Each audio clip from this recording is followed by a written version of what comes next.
Hello, this is the section on basic technique.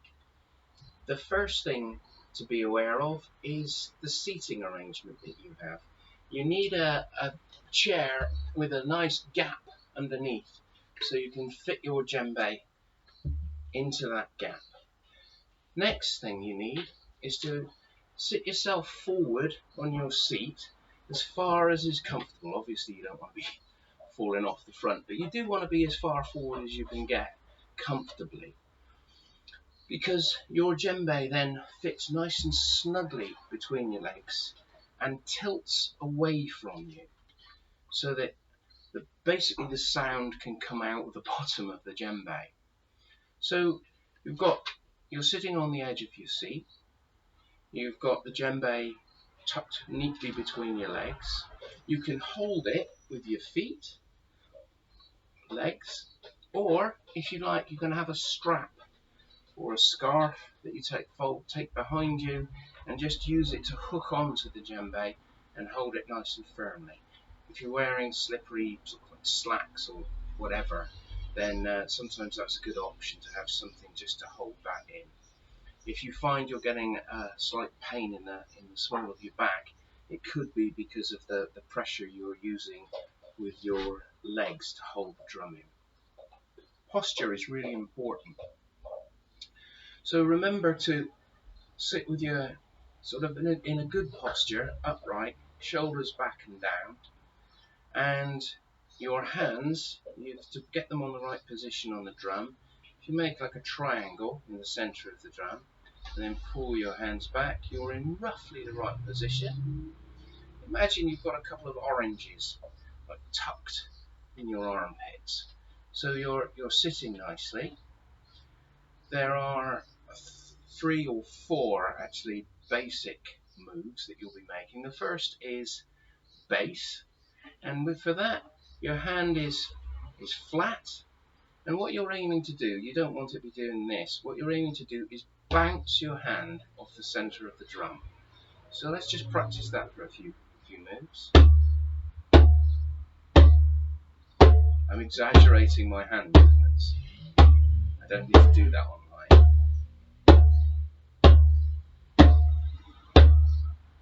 So if you imagine that you're driving the sound into the center of the drum, the movement you're making, because your hand, when you've tilted your drum, it should be a nice flat line going from your elbow, because the movement will be from your elbow.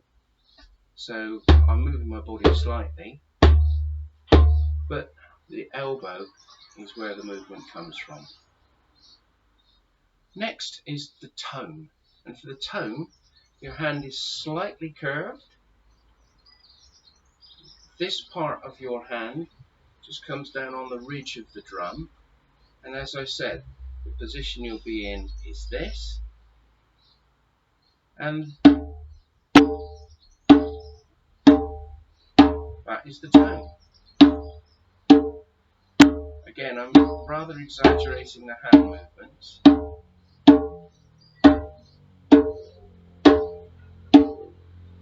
That's fairly straightforward.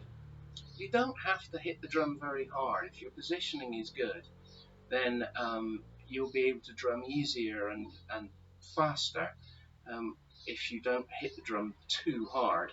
That maybe comes a little bit later if you're in the open air or something, but yeah, you can get a good sound without having to really whack the drum. The next thing is called the slap, and for that your fingers are apart and they are loose.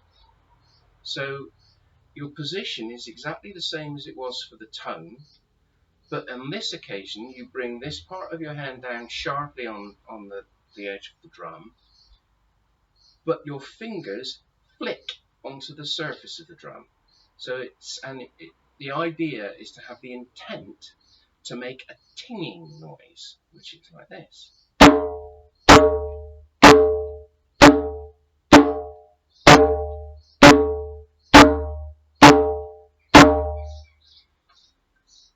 And by having your fingers loose, that enables you to make that flick, which gives you the ting.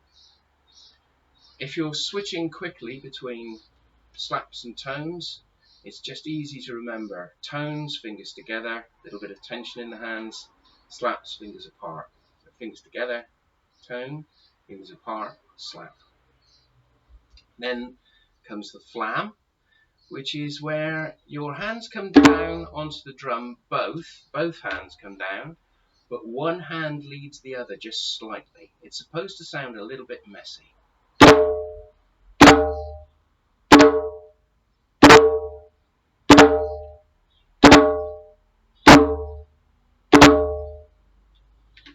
That's the flam.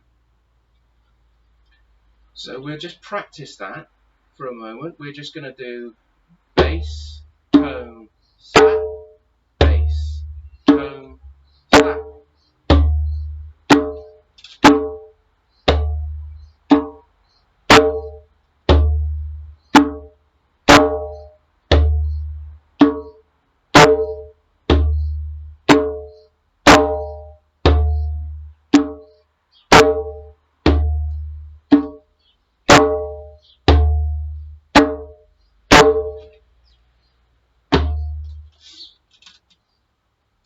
That's it for basic technique.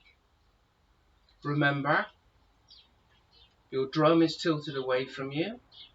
You want a flat line across the drum to up your arm, and if your drum is too low, you might want to rest it on some sort of object or other, a box or something. If your drum is too high, then you might want to sit yourself on a cushion just to bring you up, because it's much more comfortable and better if you've got the drum at the right height. Don't forget to sit close to the front of the chair, shoulders back and down, arms slightly out. Remember where your position of your hands are. And that is pretty much it. The movement is going to be coming from your elbow. So